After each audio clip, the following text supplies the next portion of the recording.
Hey,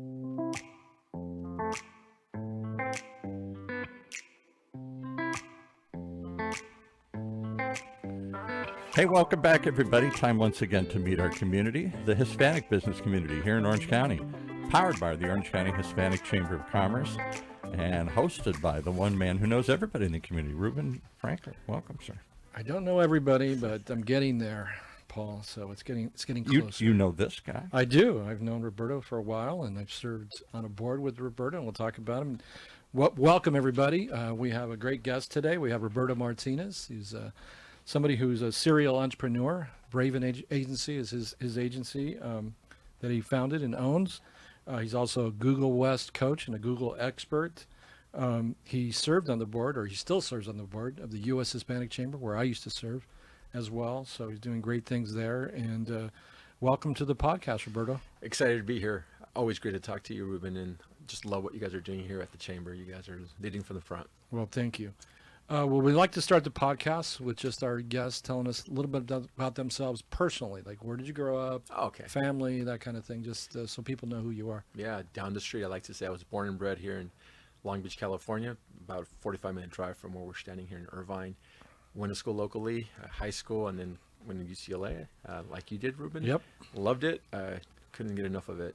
Went out, started working again, then went back to graduate school out in Arizona, and got my MBA, came back, started doing some business development work and marketing for Johnson & Johnson in New York.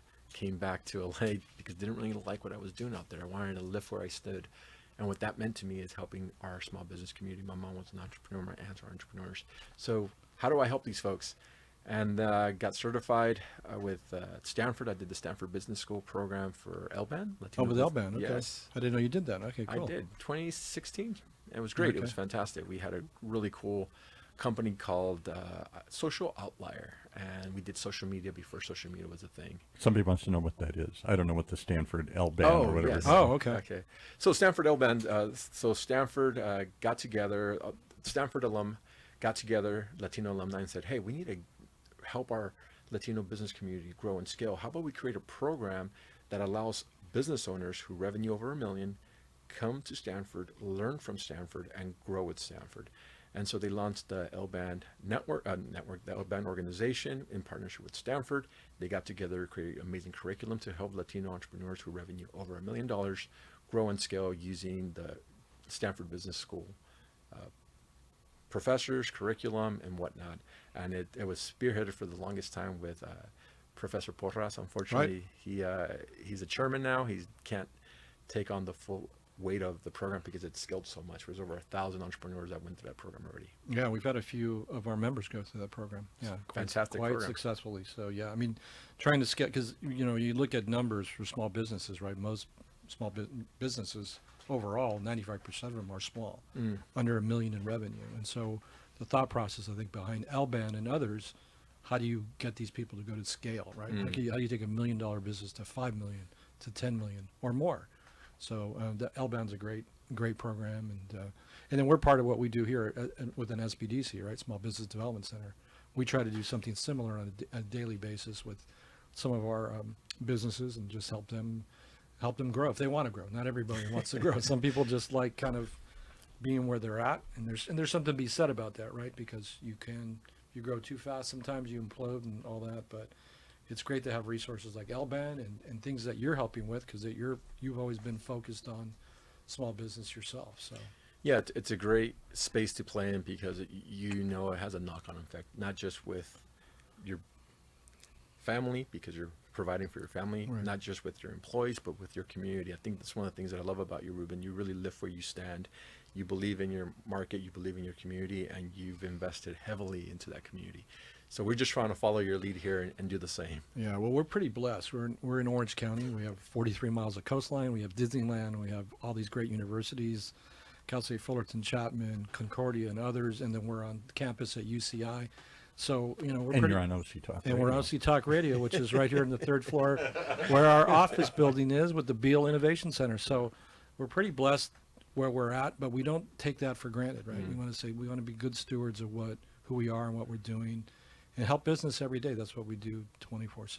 So we appreciate what you do with your expertise in technology and AI and Google, all the different type of things that I'm not very good at. So. Can I ask him a question here? You can. In the title, in today's title, he has the two words that make me stop whatever I'm doing and immediately want to learn more. One is the word Google.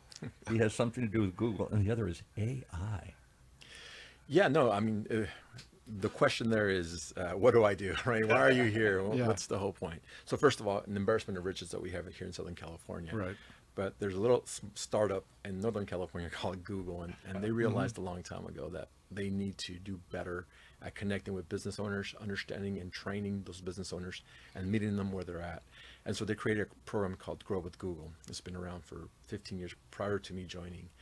And the impetus is to engage with entrepreneurs, meet them where they're at, regardless of where they are within their journey. Like you mentioned a little bit earlier, if they're starting their company and they want a lifestyle company, that's perfectly fine. If they want to go to the moon and scale and become a unicorn, that's perfectly fine too. Our job is to meet them where they're at and provide the digital skills and training and the AI skills and training to get them to where they want to live. And so I've been doing that for 9 years. I've trained over 20,000 entrepreneurs through this effort, not just here in California. I cover the West, so it's 11 states. I'm not going to name them, but if you hear this and you're in a state that's not California, reach out to me. Amazing work. And yeah, we do technical assistance training. We do online workshops, in-person workshops. We help them with certification, and we do coaching sessions. We actually invite them either to meet us in person or one-on-one or in a group setting, and we walk them through how to use the Google suite of services. Nano Banana Pro, Gemini, Notebook LM, Vid. There's just so many tools. I'm not going to rant them, but it's really great to see entrepreneurs adopt these tools for scale. So with your in your background, your experience, what's kind of the things you would recommend to a startup company or a company that's trying to scale? Yeah, your pain point. Understand how to identify your pain point. Most folks miss the mark because they just like, what do I do with AI? How do I use AI? And I think you take a step back. 20 years ago, we didn't have the role of social media manager or social media associate. It didn't exist. Now with AI, you could see it as a point of reference. Thinking social media, same thing with AI. There's going to be tools that you can use to grow and scale, but first you have to understand your pain point. And so identify your pain point, understand the why I want to use this tool, and then we can hone in on the type of tool, the type of AI tool that's going to help you fix that problem. And so typically there's two levers we can pull. The first is operational. How do we streamline your operations? This is what 99% of businesses start with. It takes me 20 hours, now it takes me 5. It takes me 5 people to do this job, now it takes me 1. And that's where you get a lot of headlines. Oh, it's shrinking the economy, or there's a lot of folks that are going to be displaced. But just like any technology, you displace some and then you create new jobs. There's this great new job, Harvard Business Journal just did a study. New job called AI Agent Manager. Zero need for education, meaning you don't need to go to college for your degree, your master's degree, PhD. You could just graduate high school. And it's all around how to use the AI tools. And it pays $120,000 a year. Crazy. And you can just graduate and start learning how to use AI. So this is free education or certification? What is it? It's anyone that wants to. So the beauty of AI right now, right, and taking out the Google hat, you can use a suite of Google services, but you could also use other tools like Claude, like ChatGPT, like Anthropic, and all these tools come together and help you better understand how you can improve your operations. So one tool might be great for operations, another tool might be great for content, and then you combine them. I always think about it like Thanos, remember, like from the Marvel movie. You're collecting those gemstones, and then you're becoming well versed in those, and then you're able to control and improve your operations. But I remind you that Thanos blew up the universe. No, he made the universe shrink in half. Right? Yeah, right. so half the people disappeared. The analogy still holds. We're going to shrink the workforce, and we're going to create new jobs. Yeah, I think that's kind of what people are worried about, right? Yes. With AI. So that's because I also heard about a certification process for Cisco, right? There's like 4 different certifications you can get. Doesn't cost anything, and you can get starting from $72,000 all the way to like $120,000 as well. And it's not a college education. We're on a college campus here, but there are positions like that, right, where you become an industry expert in those things. You add value, and you can get compensated for it. That's the beauty. I mean, and there's nothing new under the sun. So this has been done for other platforms, Right. other SaaS platforms. The big one is Salesforce. You could become an administrator, get paid $60,000 off the bat to learn how to use Salesforce. Same thing happens for any AI tool. Google has amazing training right now. Google, if you're an entrepreneur, 3 months, no cost, Google Workspace, sign up for us. Go to Grow with Google's AI certification program. You get free certification on how to use the AI tools. They give you 3 months of no cost Workspace, and it allows you to use the Gemini Pro version that has all the bells and whistles, all the goodies within that system to use AI. Can I stop you for one Yeah. second? You make that so easy. Would you repeat what you just said? There's a free program that I can sign up Yeah. for and will teach me how to use all this stuff? You had Paul at free. You had it free, like free. free Oh, my 99. That's right. Because I'm thinking, you're telling me 120, oh yeah, I got to pay because I'll be 120,000 a year to figure this all out for me here. Yeah, so again, Coursera has an amazing partnership with Google, and they Okay. come together, they Yeah. work together. They give you free certification if you're a business owner, all around AI essentials. You learn those essentials. In essence, it's they say 6 months, but the reality, you could do it within a month. And it gives you free access to the Google Suite of Services once you sign up for that, pass it, and claim to be a small business. Now, they will verify that you have an EIN number, but once you have that, you can go and set up 3 months of no cost Google Workspace, which is our suite of services when it comes to your Gmail account, your Google Drive, and it gives you the Gemini Pro version. Right now, if you sign up for Gemini, which is our multimodal AI tool, our Google's AI multimodal AI tool, you can use certain features of the Gemini tool, but it's capped. It's called tokenizations. We could get into that about AI and the tokenized How economy. many tokens you get for Exactly. using it. So, but you said you have to have so it can't be a sole proprietor because I don't have an EIN. I think there's ways around it, but you could Oh, I definitely wanna hear apply. that. Yes, Okay. definitely apply. Where? Just tell us. Yeah, Where? so it's grow with Google's AI certifications, and you could just Google that. It'll pop up and register, and off to the races. I'm writing Yeah. it down Paul's right writing now. it down right now. Grow with Google AI. So, Yeah. so AI today is going to be different than AI even tomorrow, Yeah. and AI 3 years from now Mhm. or 10 years from now. So can you give us an idea, predict, I guess, I'm asking you to do, where we'll be 3 years from now, 5 years from now, 10 years from now with this? Like what is the economy going to look like? What are your predictions on this? Yeah, no, I unfortunately don't have a crystal ball. What I can say is, if you're not in competition with AI, you're in competition with businesses who are adopting AI faster. Right. And so that whole AI agent manager is extremely important as a role within any company. It'd be corporate, it'd be small business. Why? Because he or she is going to help you operationalize your systems, create SOPs. The way the AI tool works is it interprets information. It could be video, audio, PDF, written, or code. And the better able it is to interpret that information for your company, the better able it's going to give you results, responses, and insight into how to operationally streamline your company. Once you have that down, you could lower your operational cost. And then what happens with the businesses that actually do this is they recreate their future. In other words, they recreate their industry. They understand, okay, now I shrank my operational costs. I could take some of those savings and reinvest into the way I wish the future to look like. And that's very powerful, because what you're doing in essence is restructuring your market and creating blue ocean markets for yourself. Right. Yeah. And that's the game changer. You're not following any trends, you're creating the trends. Blue Ocean Strategies, that's right. So what were the two books? There was Blue Ocean, Yeah. and then the follow-up book. I read them both. I didn't read the second one. Yeah, but the thought process, right? You're going The out second to one is Drowning in the Blue Ocean. Yeah. Paul, you're so negative. But the idea is that you're Yeah. going where no one else is going, Yeah. right? Yeah. You're taking advantage of that, and so those are always good things to look at. Let's go on a national level. You serve on the U.S. Yeah. Hispanic Chamber Board. What's going on with the U.S. Hispanic Chamber, and what do you see going on nationally? Well, yeah, our fearless leader, Jackie, chairwoman, just doing an amazing job there, Yeah. leading from the front. She is a ball of energy. We're lucky to have her. She's rolling out, and Victor Arias is rolling on next year. We're very excited for the legislative conference happening in a couple weeks. And it's really important for us to have that voice. I think what you're realizing right now is that we need a seat at the table. We've been fighting for that seat. You have done an amazing job creating the pathway for us to walk through that space. and represent the Latino entrepreneur in the national stage. And I think that's what's going on right now with the U.S. Hispanic Chamber. We're able to communicate that value very easily, very succinctly to corporate partners, but we're also able to champion the small business owners in those corridors of power.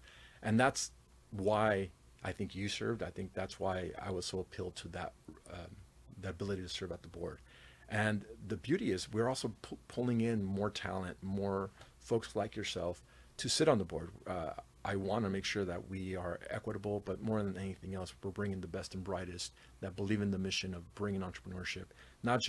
It's not just a MBA, process that you go about becoming an entrepreneur. This is something that's within the DNA, not just of Latinos, but of the U.S., Right. of the U.S. economy. And this is what makes our country so great.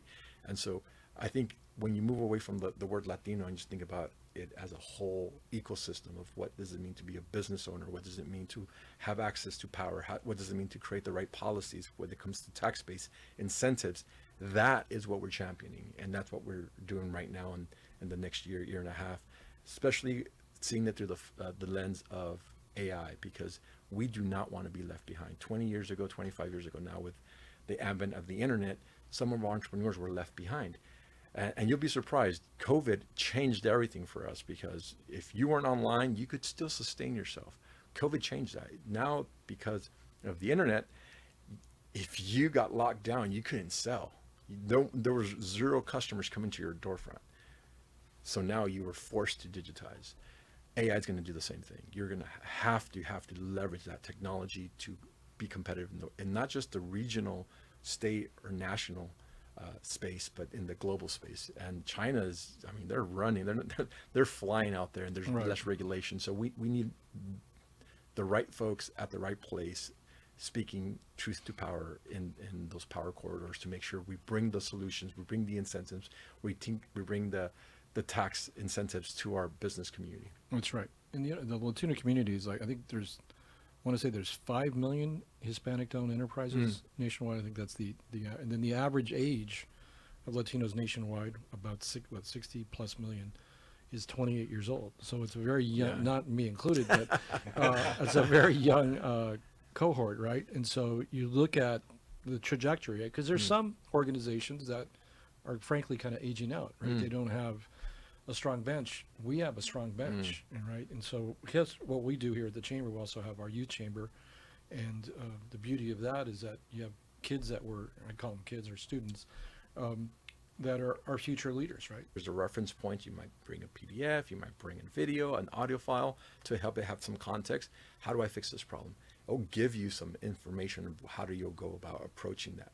You do that at scale, now we have something cooking here. But is it just learning to talk to the robot and ask the right question, or is this person was talking about structuring what you're calling agents, structuring a whole string of commands that it's going to do something independently? It's going to schedule your employees, it's going to analyze your costs, it's going to create a workflow automatically for you, more than just give you an answer. Yes, so that's the beginning, right? So you take that and you multiply it by 10. So you take that concept and now you start with operations. Okay, let's create an AI agent around operations for our pizza company. Okay, how much dough do we source? How much sauce do we source?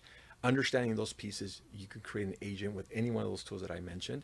And it's a fancy term, but in essence, what you're doing, you're giving it context that I could retain, and then you could ask it questions within that context. So for example, you're going to give it all the information that you sourced when it comes to sauce for the past 6 months, for the past year, for the past 2 years.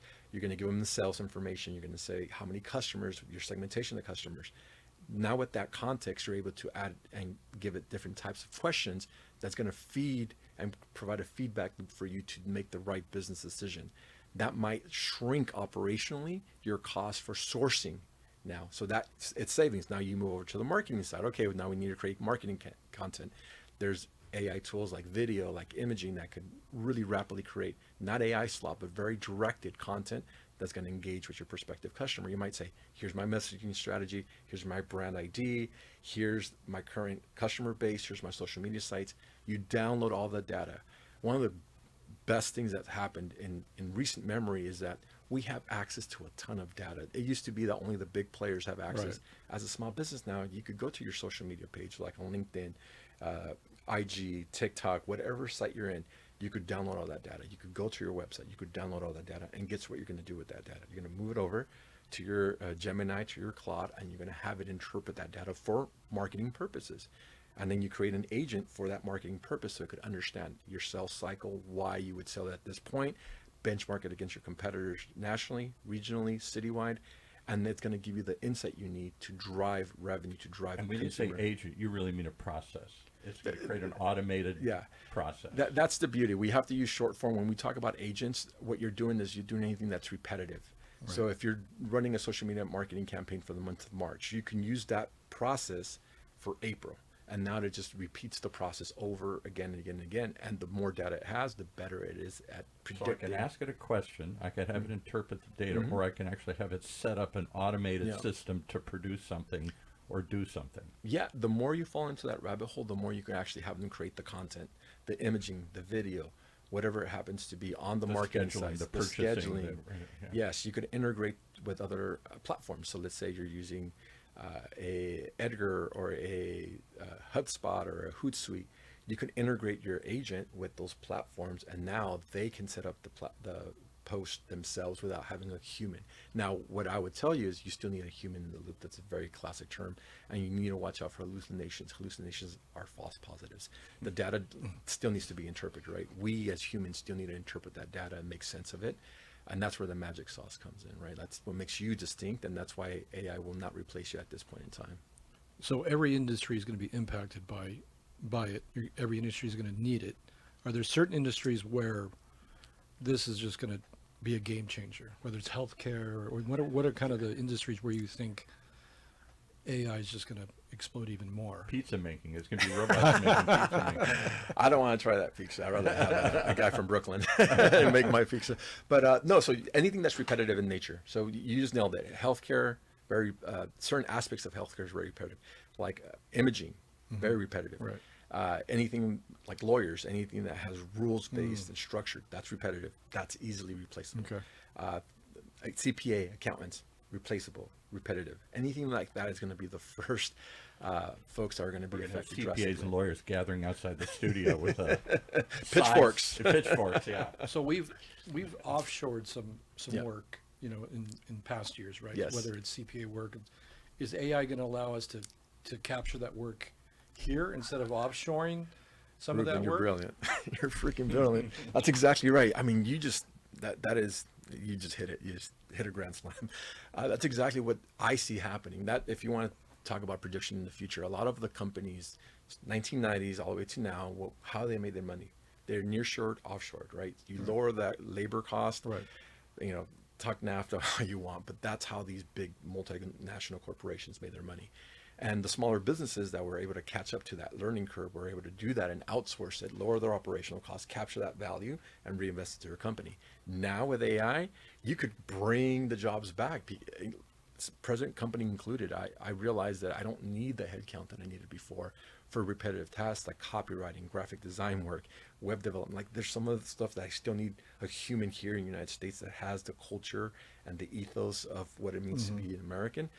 But I don't need 20 people doing the same thing anymore. I could shrink that and then add additional value here in the United States with talent here. So my prediction in the very short term, you're going to see a lot of work coming back to the States because you don't need the headcount anymore. Will it be robotic work that a robot does, or will a human do it? I mean, Ruben was right. You don't need those folks because now 5 people can do the job of one person. So I'll give you a concrete example right now. Let's say graphic design work, because that's the most visual. You love your little logos.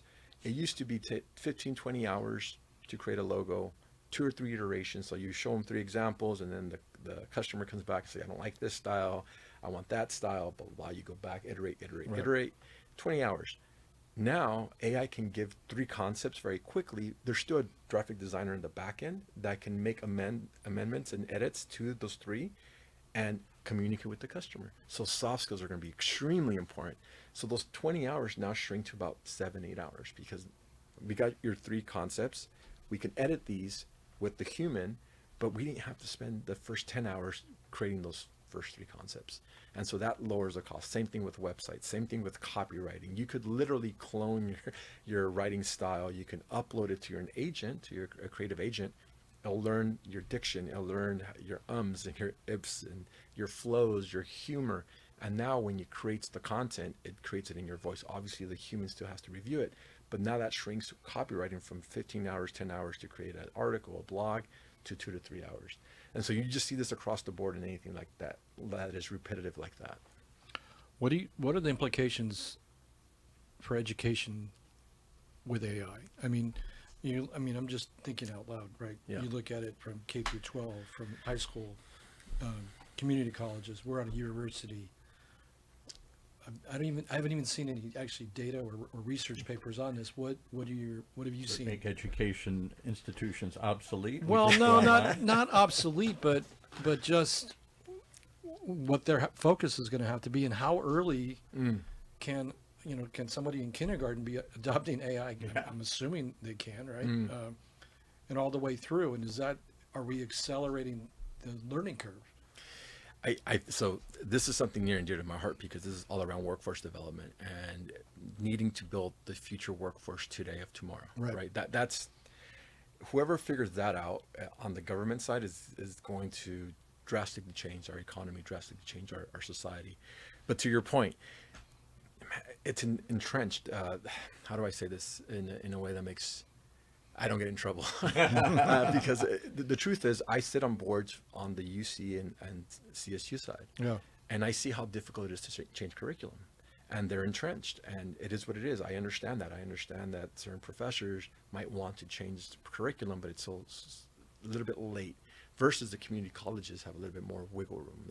They're more in the workforce now anyway. But exactly, and so that adoption cycle is a lot easier when there's less regulatory challenges you're facing, and there's less entrenched advocates and stakeholders. Right. So I would say that I think that's the biggest challenge that the UC system is facing. And the truth is, the certification game, the training, is going to eat their lunch if they don't get in front of it. And there is a space for education. There's a space for UC level of skill. I loved my experience at UCLA. I would not trade it for the world. There's no amount of money that I would pay for not having that experience. That experience fundamentally changed who I am. But now, if I just cared about making money, and I would get trained on AI, I would start training myself on how to operationalize the workflows that I have. They talk how about, do you limit AI? We had Ian Williamson. Dean Williamson. Dean Williamson. I'll see him tonight at an event, actually. There you go. Yeah. Well, mention we talked about him, and he brought up the fact that how do you're getting somebody to study for an MBA, for example. So you have them go out and do some research, write a paper. Now AI just does it for them. And so did they really learn, or did they just learn how to talk to the robot? Did they learn to ask the question, but they didn't really go through the exercise of developing an idea? You know what I'm saying? It's like, so they're having people write these papers and do all this research with robotically. Are they really, they're just cutting to the chase. They're cutting, you're not having to learn how to research. You're not having to learn how to study something and come up with a thesis and defend it and explain it and whatever. Yeah, so what's really important you just ask the robot. the algorithm, right, the AI tool. So what's really important to note is how the AI tool is trained. Obviously, there's biases within the training, but it's some engineer in some tech company gave it content. Millions, if not billions, of pieces of articles, books, videos, audio files, code to review the content and to understand it. Predictive analytics and statistics to better understand what should be the response. So contextually, that's how these language models were trained. What happens is they all run to the mean, meaning as you're giving it more data, they are trained by the same pieces of data, so they're all going to give you typically the same answer. The differentiation is in the human's input and their view of whatever it is, their challenges, whatever it is their perspective is what differentiates the answers. And so the human is extremely important as of this moment in that process. Now, 5 years from now, who knows? But as of right now, 5 years now, we don't need humans. But just a temporary inconvenience right now. Those PhD students, those MBA students, they're the ones that have the perspective value play there, because they have a front row seat to the pain point, to understanding, hey, this is some challenges that are occurring right now. I could address this. I could use DA to expedite that process, to accelerate that process to market. Yeah. Wow. Cool stuff. Well, I know it's very cool stuff. We're close to the end of our time, which I can't believe. It always goes by way too fast. Any last words of wisdom from your perspective on what people should be? Hang out with Ruben. No, I think it's you, really. That's No, that's it. Like, surround yourself with great human beings that understand the mission, understand your why. I mean, all basic things that you lead by example, Ruben. You've lived that example. I think, understand why you exist, understand why you're here in this earth. It's going to make everything a lot easier for you to justify your actions. You know, I got the call. I'm like, of course, this is a priority for me. I don't care what I had. Now it's not there anymore because I want to physically be here. And that's really easy when you have your North Star. So understanding what that is and being community focused is extremely important for us, because we understand some of us might have been born on the back end, but that motivated us to get in the front end. I mean, that's some wisdom there that I gathered from you and gathered from other leaders in the community that kind of helped propel me to my drive to bring these solutions to the market, right? The other thing is, get started. Like, we start yesterday. Yeah. Like, don't sit on your hands. Like, just get your hands dirty, get out there, make as many mistakes as possible. I like being the vanguard of new innovation and tools. You know, as much as you hate Bezos, he does have some wisdom. I should say, as much as I don't like certain policies that he implements with his $1 billion reserve of capital, he did say something about entrepreneurship that I really love. He said, in entrepreneurship, you disproportionately win. It's not a finite amount of success that you have. Right. You know, you have to understand that we have been biologically structured to be risk averse, because the risk to reward ratio back in 300,000 years ago, you get eaten by a lion exactly if you're wrong. right. Yeah. And so we have to fight against that. We have to be risk tolerant. We have to take more risk, because if you are right once, that have a disproportionate effect on your success. So take that risk, jump in the deep end. The water's fine. Jump before you're ready, or you'll never jump. And we'll be here waiting to catch you. Well, we appreciate your leadership on this issue. We look forward to, actually, we're going to have more discussions like this, and we're definitely appreciate you helping our businesses now, and look forward to you continue to help our businesses in the future with this very important tool called AI. And but thank you very much for being on our podcast, and everybody listening today. Thank you for being here as well. So look forward to hearing everybody next episode. Yeah.